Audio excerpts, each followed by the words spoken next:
저와 여러분들의 삶이 되기를 주님의 이름으로 축원합니다.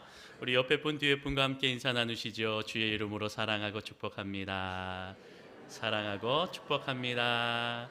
사랑하고 축복합니다. 네, 할렐루야, 감사합니다. 오늘부터 창세기를 이제 강의하려고 합니다. 창세기가 1장부터 50장으로 되어 있지요.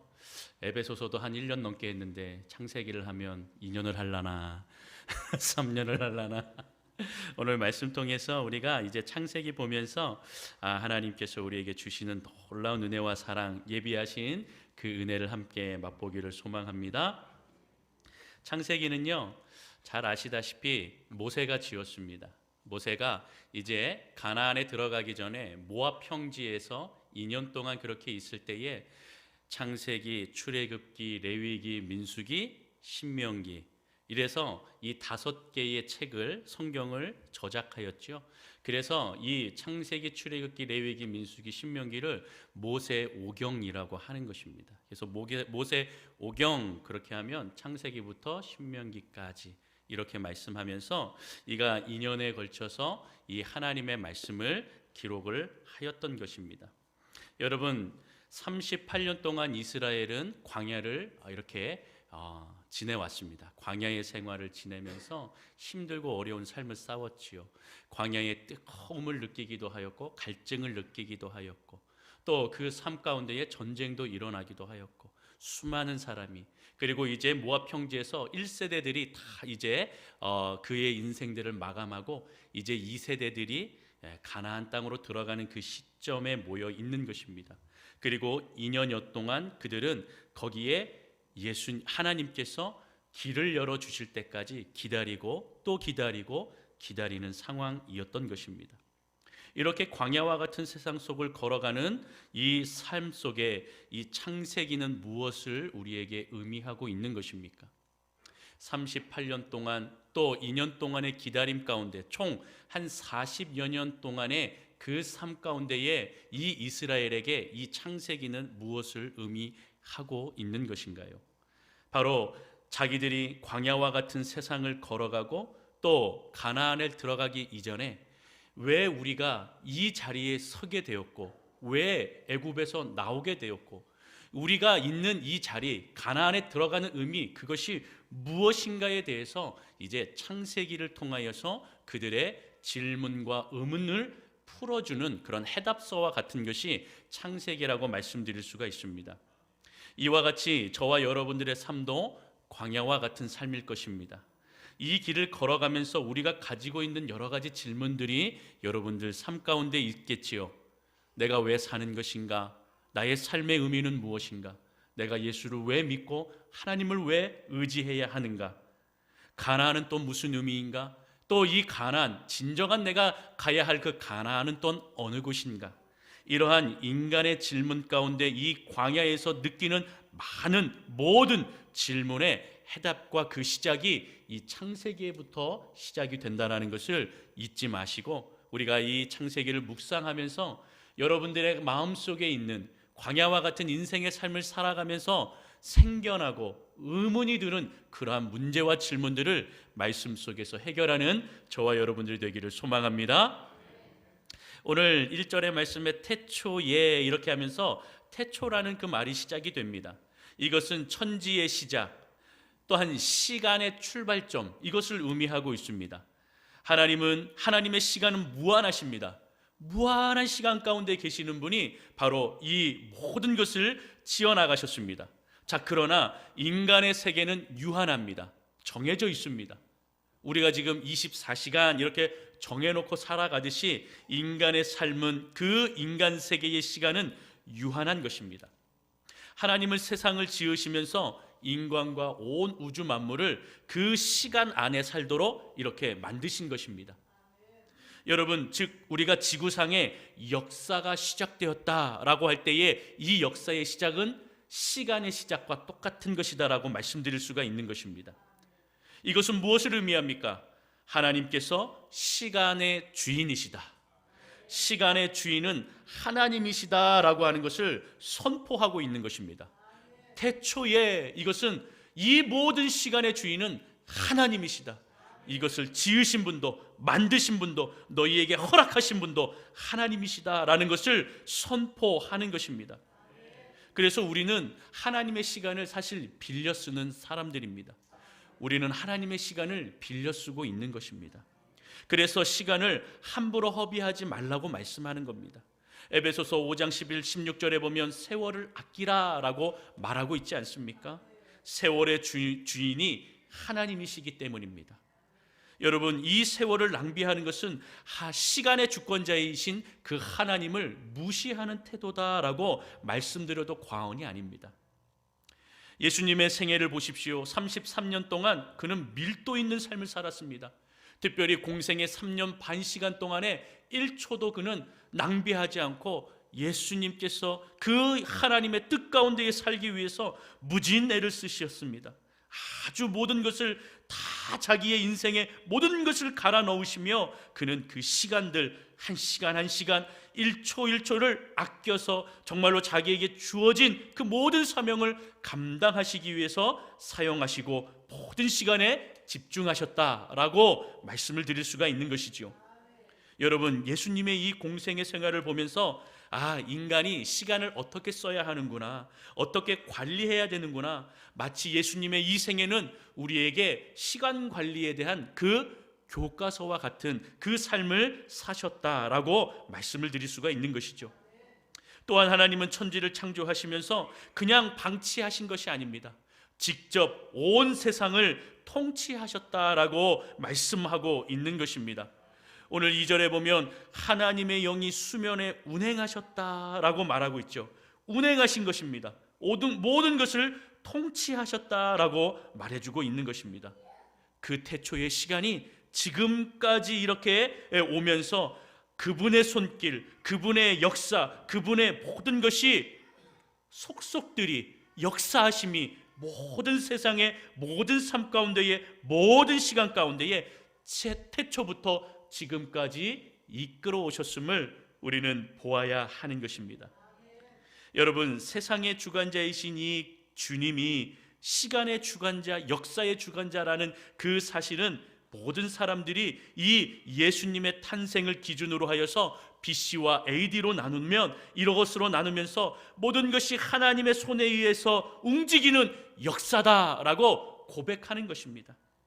그래서 여러분, 이 히스토리는 그분의 역사입니다. 영어로 His story, 이것의 합성어 His story, 히스토리, 이것이 바로 그분의 이야기, 그분의 역사, 그분의 인도하심이 모든 시간의 주관자다라고 하는 것을 인간이 스스로가 고백하고 있는 것이며 또 그 안에 우리가 살고 있는 것이라고 그렇게 인생 가운데에 믿음 가운데에 그렇게 믿고 의지하고 살아가는 것입니다. 그런데 인생들은 잘 깨닫지 못하고 있는 것이죠. 인간의 생각으로는 지금 이 세상이 막 굴러가는 것 같지요. 무질서한 것 같고 전쟁과 기근과 여러 가지 삶의 문제가 분명히 있음에도 막 굴러가는 것 같음에도 여러분, 이 역사를 붙들고 계시는 분이 바로 하나님이시다. 주님이 붙들고 계시다. 여러분, 의심 없이 주님 바라보는 저와 여러분이 되기를 소망합니다. 이와 같이 여러분, 아침과 저녁이 있듯이 태초의 시작이 있고 이제 마지막이 있을 것이라는 것을 주님께서는 말씀하고 있습니다. 아침과 저녁이 있다라는 것은 무엇을 의미합니까? 세상의 시작이 있다, 그리고 끝이 있다. 이것을 우리에게 알려주시는 것입니다. 사실 여러분, 끝이 있다라고 하는 것은요, 우리를 겸손하게 만듭니다. 사실 끝이 있다라고 하는 것은 우리에게 슬픔이 되기도 하지만 믿음의 백성에게는 하나님의 나라에서의 영광의 시작이 되는 삶이니 그것은 슬픔이 아니고 오히려 기쁨이요 하나님께서 주시는 은혜다라고 하는 것을 우리가 간절히 마음에 새겨야 할 줄로 믿습니다. 그래서 여러분, 이러한 삶은 세상에서는 인간이 유한하다 하는 것을 저주다라고 이야기하지만 사실은 끝이 있다라고 하는 것은 감사한 일이기도 하고 우리를 겸손하게 만든 것입니다. 여러분들이 좋아하는 일들을 여러분들이 좋아하는 일이 뭐가 있을까요? 뭐 음식을 먹는 거를 좋아하기도 하고, 여행을 좋아하기도 하고, 또 운동하는 것을 좋아하기도 하고, 사람 만나는 것을 좋아하기도 하고, 이렇게 좋아하는 것을 여러분 평생 하라고 하면 지겹고 힘들 것입니다. 언제까지 해야 돼요? 언제 끝이 나요? 뭐 이렇게 이야기를 할 수도 있겠지요. 이와 같이 인생의 유한함은 저주와 같다라고 말하는 인생도 있지만, 하나님의 자녀들에게 있어서는 이 유한함은 오히려 겸손과 감사함으로 주님을 바라보게 한다는 것입니다. 여러분, 우리 다 같이 다시 한번 1절을 같이 한번 좀 읽어보도록 합니다. 1절 같이 읽겠습니다. 시작. 태초에 하나님이 천지를 창조하시니라. 아멘. 오늘 우리에게 일어나는 이 모든 일은 천지의 태초의 시작부터 지금까지 주님께서 이끌어 오셨다. 이것을 우리는 믿어야 하는 것입니다. 천지를 지으시고 하나님의 형상을 따라 하나님의 모양대로 저와 여러분 인간들이 지음을 받았다라고 말씀하고 있습니다. 하나님의 통치와 그 계획, 그것이 바로 태초부터 오늘까지 역사하시는 하나님의 은혜인 줄로 믿습니다.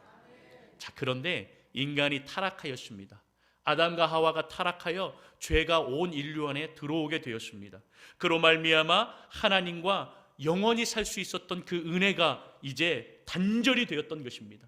죄로 인하여, 타락으로 인하여 모든 것이 단절되었습니다. 하나님과의 관계도 단절되었습니다. 그리고 어두움 가운데 인간은 살게 되었던 것입니다.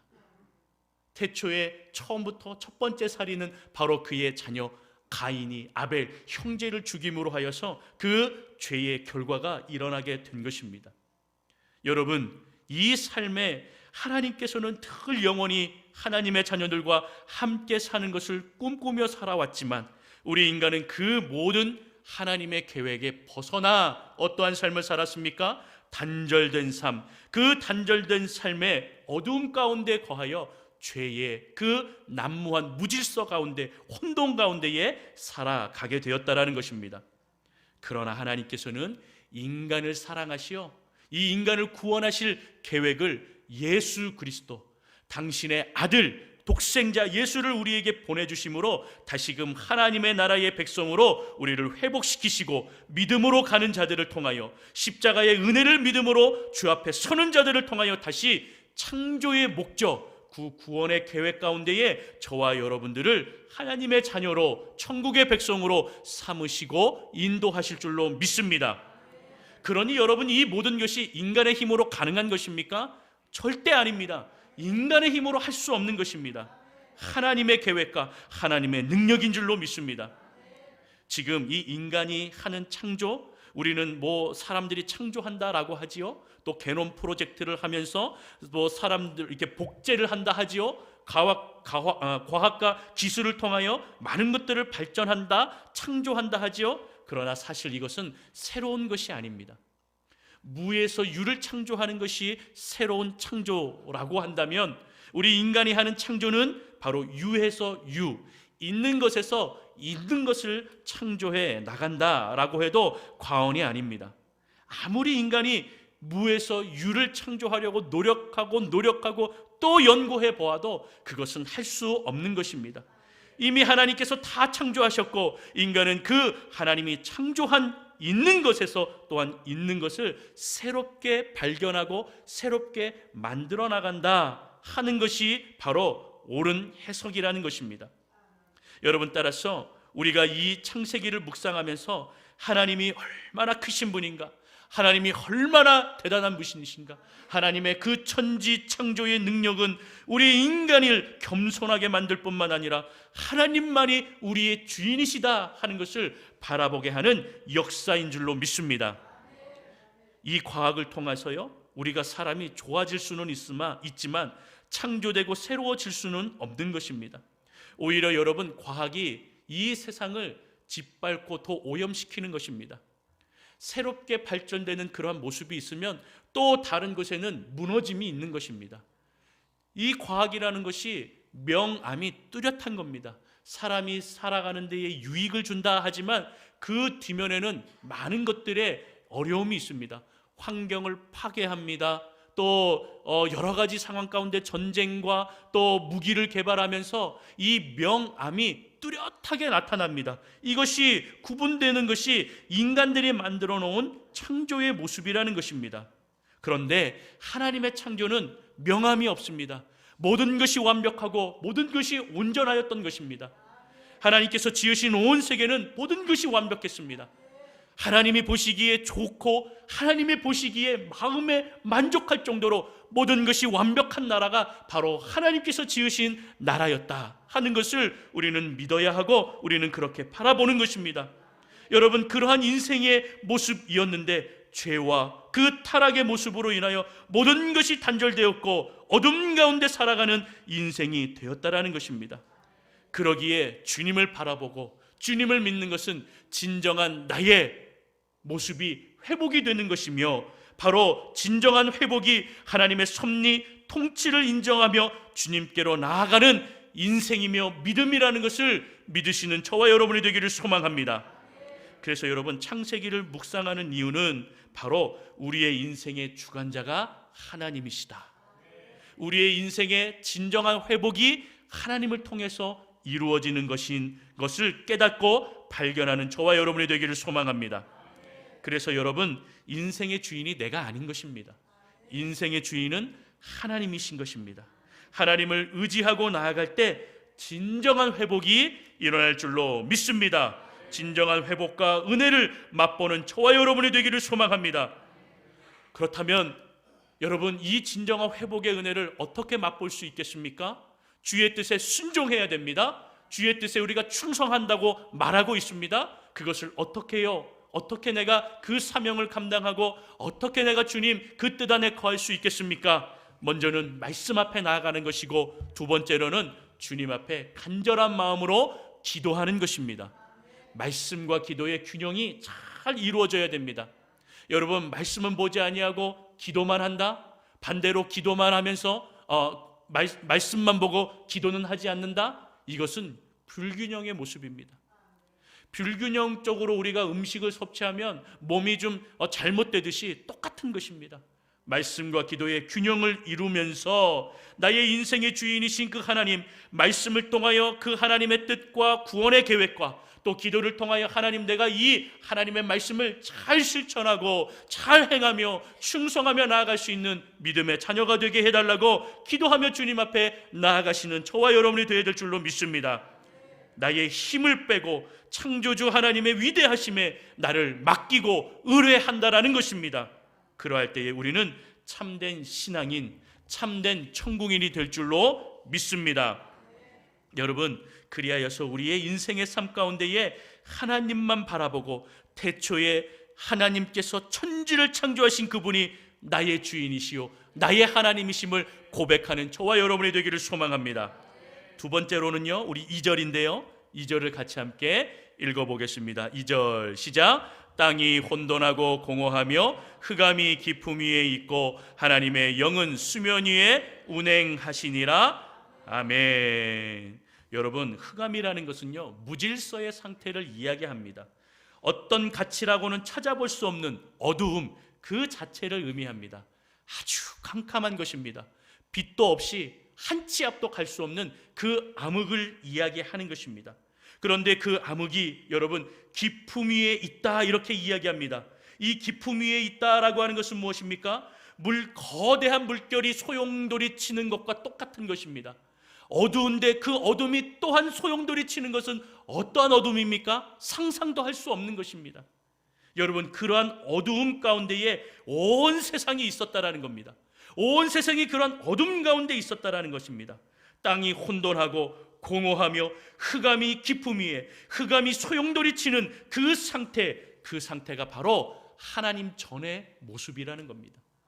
하나님이 개입하시기 전에, 하나님이 손을 대시기 전에, 태초에 하나님이 말씀으로 천지를 창조하기 이전의 모습은, 하나님을 만나기 전에 나의 모습은 바로 이와 같이 흑암 가운데에, 그 흑암의 깊음 위에 소용돌이 치며 아무것도 희망도 없고 한 치 앞도 알 수 없는 그러한 상태가 하나님을 만나기 전에, 하나님이 개입하시기 전에 상태였다라는 것입니다. 한마디로 절망도 없고 절망이고 희망도 없고 소망이 없는 그러한 삶의 모습이었던 것입니다.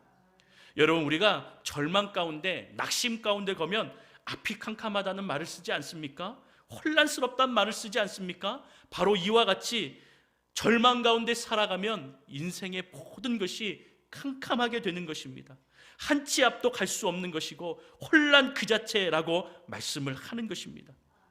그런데 여러분, 하나님의 손이 임하시고 하나님이 계획하시고 하나님이 만져주시면 우리의 인생의 그 캄캄함과 혼란과 어두움이 정리가 됩니다. 무질서한 상태가 다시 한번 정리함으로 하나님 앞에 회복하는 은혜가 있는 것입니다. 그러게 여러분, 하나님이 만드시고 하나님이 말씀하시면 창조의 역사, 창조의 결과, 창조의 은혜가 다시 임하는 놀라운 역사가 일어나는 것입니다. 여러분, 중요한 포인트는 무엇인지 압니까? 바로 2절 하반절에 있는 것입니다. 하나님의 영은, 즉 성령은 수면 위에 운행하신다라고 표현하고 있습니다. 여러분, 여기서 운행한다라는 것은 무엇이냐면 어미새가 알을 품고 있는 상태를 얘기합니다. 다시 한번요, 운행한다라고 하는 것은 어미새가 알을 품고 있는 상태를 얘기합니다. 알은 깨지면 소용이 없습니다. 알은 깨지면 그걸로 끝입니다. 그런데 알을 품었다라고 하는 것은 생명의 탄생을 의미합니다. 생명을 품었다라는 것을 의미하고 있는 것입니다. 성령에 운행하신다라고 하는 것은 어미새가 알을 품듯이 우리 하나님께서 온 인류를 품에 안으셔서 생명이 그 안에서 태어나게 하신다라는 것을 말씀하고 있는 것입니다. 성령의 운행하심, 오늘 그 성령의 운행하심이 저와 여러분들의 인생 가운데 들어와 하나님께서 저와 여러분들을 품에 안으셔서 놀라운 창조의 역사, 회복의 역사가 일어나기를 주님의 이름으로 축원합니다. 축원합니다. 여러분, 그렇게 생명이 살아나는 것입니다.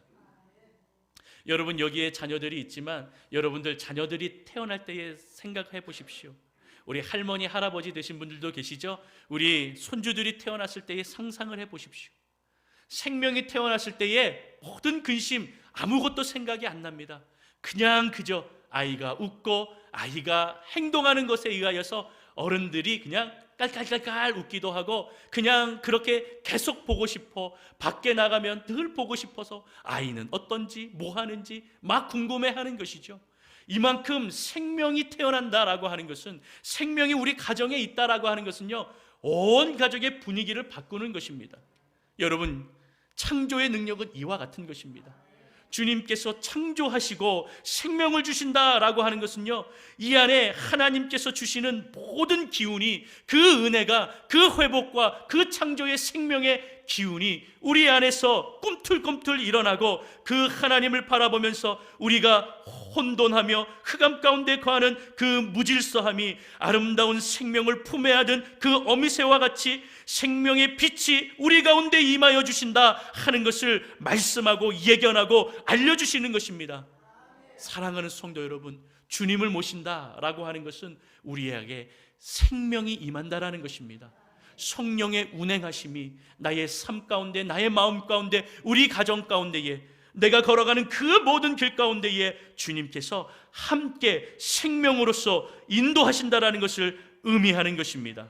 여러분, 그러한 성령의 새바람이 태초에 불어 임한 것입니다. 성령의 운행하심, 성령의 새바람이 태초에 임하여서 하나님께서 천지를 창조하시고 모든 공허한 것들, 혼돈한 것들, 흑암의 깊음 위에 있는 것들을 주님께서 생명으로 거듭나게 하시고 빛을 비추시게 하셔서 모든 것에 생명이 임하여 하나님께서 이 지구와 온 땅 가운데에 주의 역사하심, 생명의 시작을 알리게 되셨습니다. 여러분, 그것을 우리가 믿고 나아가는 것입니다. 여러분, 이와 같이 신약의 오순절의 성령의 강림도 바로 이러한 생명의 은혜였다라고 하는 것입니다. 예수님의 그 승천을 바라보며 제자들과 예수님을 따랐던 자들은 절망하였을 것입니다. 아무것도 할 수 없고 이제 예수님이 계시지 아니하니 우리는 어떻게 살아갈까? 사도들도 자기들을 스스로를 의심하며 우리가 어떻게 살아가는 것이 맞는가? 일단은 예수님께서 승천하시며 우리에게 성령을 약속하셨으니 우리가 모여서 한번 기도해보자. 그 믿음, 그거 하나였습니다. 절망 가운데 있었지만, 그들의 인생에 어떻게 걸어가야 될지 모르고 있었지만, 그들은 성령을 달라고, 주님의 약속하신 성령을 달라고 절망 가운데 있었지만, 기도함으로 나아갔을 때에 성령의 강림의 사건은 어떠한 사건이었습니까? 하나님께서 그 부르짖는 백성들을 품에 안으셔서 성령의 새바람이 불어 태초에 하나님 천지창조의 능력이 임하셨던 것처럼 성령이 임하셔서 그들에게 임하시고 그의 은혜의 시간을 통하여서 그들이 다시금 생명이 되고, 그 성령이 그들 은혜 아래 거하여서 방언을 하고 생명으로 다시금 서게 하는 놀라운 은혜가 바로 성령 강림의 오순절의 사건이었다라고 하는 것입니다. 오늘 저와 여러분들의 이 예배가 성령의 새바람이, 성령의 운행하심의 역사의 시간이 되기를 주님의 이름으로 축원합니다. 그리하여 주님께서 오늘도 이 시간에 강림하시고 역사하셔서 태초에 하나님께서 천지를 운행하시고 인도하시고 창조하셨듯이 성령의 운행하심의 놀라운 역사가 저와 여러분들의 삶 가운데에, 또한 지금 이 자리에 하나님께서 인도하여 주셔서 새롭게 창조되고 새롭게 거듭나고 주님을 의지하며 바라보는 저와 여러분들의 삶이 되기를 주님의 이름으로 축원합니다. 축원합니다. 이제 결론을 맺겠습니다. 여러분, 서론에서도 이야기하였듯이 창세기는 모세가 지었습니다. 이제 모압 평지에서 2년 동안 이렇게 하나님의 말씀을 이렇게 쓰면서 하나님이 어떠한 하나님이신가, 하나님의 그 위대하심은 어떠한 위대하심인가, 하나님이 우리를 인도하시는데 그의 운행하시고 인도하심의 그 손길 하나하나가 지금까지 우리 모든 이스라엘을 이끄시고 먹이시고 사막 가운데서도 광야 가운데서도 살리셨다라고 하는 것을 알리고 있는 것입니다. 그런데 그들의 삶은 어떠하였습니까? 38년 동안 광야에서 삶을 살았고 이제 2년 동안 있었습니다. 2년 동안 그 모압 평지에서 그냥 하염없이 기다리고 있는 것입니다. 여러분, 이것은 무엇을 의미합니까? 불안하기도 하고 초조하기도 한 것입니다. 과연 가나안에 들어갈 수 있는 것인가? 과연 가나안을 허락하셨다고 하는데 그곳에 들어갈 수 있는 것인가? 지금 이렇게 1년의 시간이 지나고 2년의 시간이 지나가는 이 시점에서 과연 하나님께서 우리의 창조주가 되시고 우리를 이끄시는 주님이신가? 우리가 약속된 그 땅을 걸어갈 수 있는 것인가? 하는 초조함, 불안함, 그 절망적인 마음에 복잡한 감정들이 그들의 마음 가운데에 분명히 있었다라는 것입니다.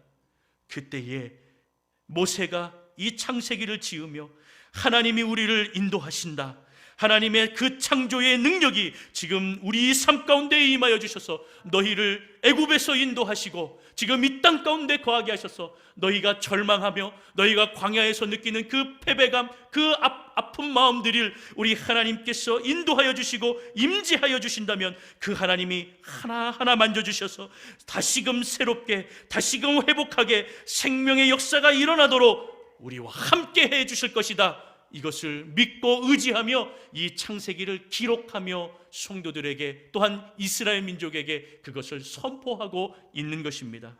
사랑하는 성도 여러분, 성령님께서 임재하시고 하나님의 말씀이 우리 안에 들어와 생명이 된다면, 그것을 놓고 기도하며 나아간다면 성령의 운행하심, 성령의 임재하심의 역사가, 그 생명의 역사가 저와 여러분들의 가정 가운데 임하여서 부부의 문제, 또한 아버지 가정 속에서 자녀의 문제, 여러 가지 갈등의 문제, 여러 가지 경제적이고 또 육신의 아픔의 여러 가지 문제들, 그 절망의 문제들 가운데에 하나님께서 품에 안으시고 우리를 인도하여 주셔서 회복의 역사, 새롭게 하나님을 바라보며 주님과 함께 동행하는 성령 회복의 은혜가 임하실 줄로 주님의 이름으로 또한 바라보며 주님의 은혜 아래 거하는 저와 여러분이 되기를 소망합니다. 창조주 하나님, 그 회복과 새롭게 거듭나게 하시는 은혜의 시간을 누리며 하나님 앞에 거하며 말씀을 통하여 주님과 함께 그 새바람의, 성령의 새바람의 역사가 우리 모든 삶 가운데에, 우리 교회와 성도들의 가정 가운데 임하시기를 주님의 이름으로 축원합니다. 축원합니다. 기도합니다. 아버지 하나님 감사합니다.